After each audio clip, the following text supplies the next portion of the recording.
এজাক দুষ্প্ৰাপ্য বৰটোকোলা চৰায়ে এতিয়া দৃষ্টি আকৰ্ষণ কৰিছে পথচাৰী আৰু কলিয়াবৰৰ চতিয়ালৰ। মই দেখুৱাইছোঁ এই মুহূৰ্তত চতিয়ালৰ এই ওখ শিমলু গছত বাঁহ সজা এই বৰটোকোলাই বাঁহ সজা এই দৃশ্যই এতিয়া দৃষ্টি আকৰ্ষণ কৰিছে এই ৰাষ্ট্ৰীয় ঘাইপথেৰে যাতায়াত কৰা প্ৰতিজন পথচাৰীক। আমি দেখুৱাইছোঁ যে এনেদৰে শিমলু ফুলাৰ বতৰত এই ওখ শিমলু গছত দুষ্প্ৰাপ্য বৰটোকোলাৰ বাঁহে এতিয়া সকলোৱে দৃষ্টি আকৰ্ষণ কৰিছে। কলিয়াবৰ চতিয়ালৰ এই ৰাষ্ট্ৰীয় ঘাইপথৰ দাঁতিত শিমলু গছত চকু লগাকৈ আছে কেইবাটাও বৰটোকোলাৰ বাঁহ। বৰটোকোলাৰ এই পৰিয়ালটোত আছে কেইবাটাও পোৱালি।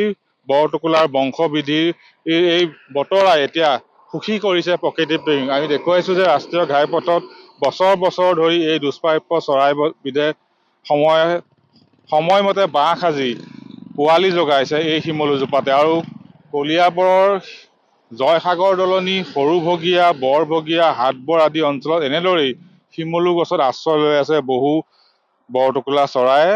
এটা কথা উল্লেখ কৰিব লাগিব যে ৰাষ্ট্ৰীয় ঘাইপথ সম্প্ৰসাৰণ কৰাৰ নামত যদি এই ওখ শিমলু গছজোপা কাটি পেলোৱা হয় তেন্তে কিন্তু এই বৰটোকোলা চৰাই কিন্তু এই বাসস্থান নোহোৱা হৈ পৰিব বা এই চৰাইসমূহ বিলুপ্ত হৈ পৰিব। সেয়েহে ৰাষ্ট্ৰীয় ঘাইপথ সম্প্ৰসাৰণৰ নামত এই ওখ শিমলু গছসমূহ কাটি পেলাব নালাগে, তাৰেই আহ্বান কৰিছে প্ৰকৃতিপ্ৰেমীসকলে। স্থানীয় এজন সচেতন লোক আছে, আপোনাৰ কাষলৈ আহিছোঁ। আমি দেখিছোঁ বহু বছৰ ধৰি শিমলু গছ কেইবাজোপাও আছে ৰাষ্ট্ৰীয় ঘাইপথত আৰু চৰাইসমূহ ইয়াতে বাঁহ সাজি আছে। এক নান্দনিক দৃশ্য। হয়, আজি কেইবা বছৰো হ'ল, আপোনালোকে নিশ্চয় দেখিয়ে আছে। অহা যোৱা কৰা ৰাইজেও ৰৈ চাই ধুনীয়াকৈ চৰাইকেইটাই ইয়াতে বাঁহ লৈ আছে এই শিমলুজোপাত। আৰু আটাইতকৈ ভাল লগা কথা হৈছে যে কি অকণমান আগত আৰু দুজোপা শিমলু গছ আছে। এই চৰাই পৰিয়ালৰে কিছু সংখ্যক চৰাই এতিয়া গৈ তাত নতুনকৈ বাঁহ লোৱাও আমি দেখিবলৈ বংশ বৃদ্ধি হৈছে। আৰু বিশেষকৈ আমি দেখিছোঁ যে শিমলু গছজোপাই মানে কেন্দ্ৰ কৰিয়ে এই চৰাই এটা পৰিয়াল গৈ এজোপাত গৈছে, সেইজোপাৰ পৰা আন এজোপালৈ গৈছে। তো শিমলু গছজোপা মানে আমিও আশাবাদী যে ৰাষ্ট্ৰীয় ঘাইপথ উন্নতিকৰণ হওক, কিন্তু সেইবুলি এই দুষ্প্ৰাপ্য জীৱ জন্তু আছে বা চৰাই চিৰিকটি আছে তেখেতসকলৰ যিবোৰ বাসস্থান, সেই বাসস্থানবোৰ যাতে সংৰক্ষিত হৈ থাকে, সেইটো আমাৰ আহ্বান।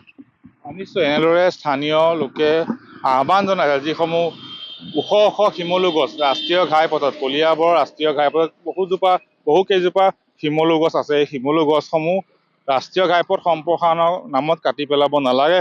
ৰাষ্ট্ৰীয় ঘাইপথ সম্প্ৰসাৰণ কৰক, উন্নয়ন কৰক, কিন্তু গছসমূহ জীয়াই থাকিব লাগিব, কিয়নো এই গছসমূহ থাকিলেহে এই দুষ্প্ৰাপ্য বৰটোকোলাৰ বংশ বৃদ্ধি হ'ব। এই গছসমূহতে এই চৰায়ে ইয়াত বাসস্থান সৃষ্টি কৰি বংশ বৃদ্ধি কৰিব পাৰিব। কিন্তু এই যদি গছসমূহ নোহোৱা হৈ পৰে, পৰৱৰ্তী সময়ত কিন্তু বিলুপ্ত হৈ পৰিব এই দুষ্প্ৰাপ্য বৰটোকোলা চৰাই। আপুনি বিচৰা বাতৰি পাব কেৱল নিউজ 18 এপত। নিউজ 18 এপ ডাউনলোড কৰিবলৈ স্কেন কৰক এই QR কোড। গুগল প্লে ষ্টৰতো পাব এই নিউজ 18 এপ।